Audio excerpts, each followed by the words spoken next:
कभी कभी कितनी अद्भुत और रहस्यमय हो जाती हैं।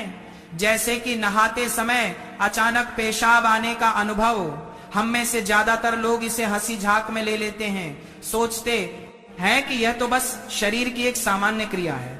लेकिन क्या आपने कभी सोचा है कि यह साधारण सा अनुभव भी जीवन और चेतना की गहराइयों से जुड़ा हुआ हो सकता है? क्या ये सच में केवल एक शारीरिक क्रिया है या फिर इसके पीछे कोई गहन रहस्य छिपा है और इसमें भी चमत्कार छिपा है? तो इसका क्या अर्थ हो सकता है?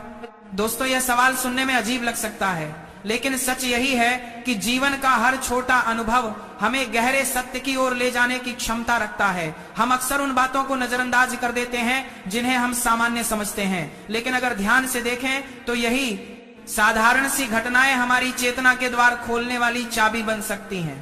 जरा सोचिए, जब आप स्नान कर रहे होते हैं तो शरीर पर पानी की धार गिरती है।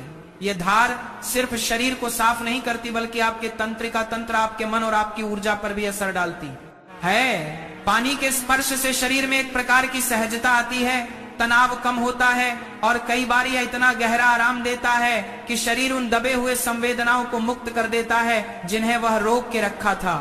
इसी क्षण में बहुत बार मूत्र त्याग की अनुभूति हो जाती है। अब सवाल यह है कि इसे सबसे बड़ा चमत्कार क्यों कहते हैं? क्योंकि जीवन की हर प्रक्रिया दिव्य योजना का हिस्सा है। शरीर केवल हड्डियों और मांस का ढांचा नहीं है, बल्कि आत्मा के अनुभव का एक मंदिर है।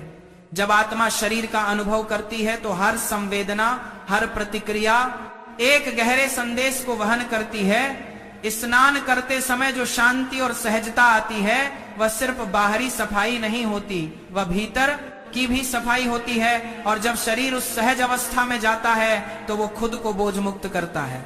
ये क्रिया साधारण दिखती है, लेकिन इसके पीछे ये संकेत है कि प्रकृति कितनी सटीक और संवेदनशील तरीके से काम करती है। क्या आपने कभी गौर किया है कि बच्चे बिना किसी झिझक के जब चाहे हंसते हैं, रोते हैं या फिर सो जाते हैं? उनका हर क्रियाकलाप सहज होता है। वे प्रकृति के साथ एकदम तालमेल में रहते हैं। धीरे धीरे जब हम बड़े होते हैं तो हम अपनी सहजता खो देते हैं। हमें लगता है कि हम सब कुछ नियंत्रित कर सकते हैं, लेकिन सच तो यह है कि जीवन की सबसे सुंदर बातें नियंत्रण से बाहर होती हैं। पेशाब आना, नींद आना, भूख लगना, ये सब संकेत हैं कि जीवन अपनी गति से बह रहा है।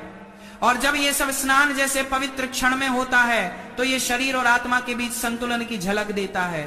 हमें हर अनुभव को साधना बना देना चाहिए। जब आप खाना खा रहे हैं तो उसे ध्यान की तरह खाइए। जब आप चल रहे हैं तो हर कदम को ध्यान की तरह रखिए। जब आप स्नान कर रहे हैं तो ये मत सोचिए कि आप सिर्फ शरीर को साफ कर रहे हैं, बल्कि महसूस कीजिए कि यह जीवन की धारा आपके भीतर से हर तनाव और बोझ को बहा ले जा रही है। और इसी प्रक्रिया में जब शरीर खुद को मुक्त करता है तो हमें यह दिखता है कि जीवन का चमत्कार किसी बड़ी घटना में नहीं, बल्कि छोटे छोटे पलों में छिपा है। अब आप सोच रहे होंगे कि ये सब सुनने में तो अच्छा है, लेकिन इससे हमारी जिंदगी पर क्या असर पड़ता है? तो चलिए मैं आपको एक उदाहरण देता हूं। मान लीजिए कि कोई इंसान हर रोज स्नान करते समय इस बात को याद रखें कि यह अनुभव सिर्फ बाहरी सफाई नहीं है। वह ध्यान दे कि पानी की हर बूंद उसके शरीर को स्पर्श करके उसकी थकान, उसकी उदासी, उसके बोझ को बहा ले जा रही है। धीरे धीरे वह पाएगा कि नहाना उसके लिए केवल एक आदत नहीं, बल्कि ध्यान का एक गहरा अभ्यास बन गया है। और इस अभ्यास से उसकी चेतना खुलने लगेगी। वही पानी जो हर रोज आप पर गिरता है, अगर आप उसे ध्यान से महसूस करें तो वह दिव्यता का स्पर्श बन जाता है। वही साधारण सा अनुभव जिसे आप मजाक में, हंसी में टाल देते हैं, अगर उसे गहराई से देखें तो उसमें भी जीवन का रहस्य खुलने लगता है। क्या आपने कभी अनुभव किया है कि जब आप शांत मन से स्नान करते हैं तो अंदर से एक अजीब सी हल्कापन महसूस होता है और कई बार ऐसा लगता है जैसे मन भी ताजा हो गया हो? यही है शरीर और आत्मा का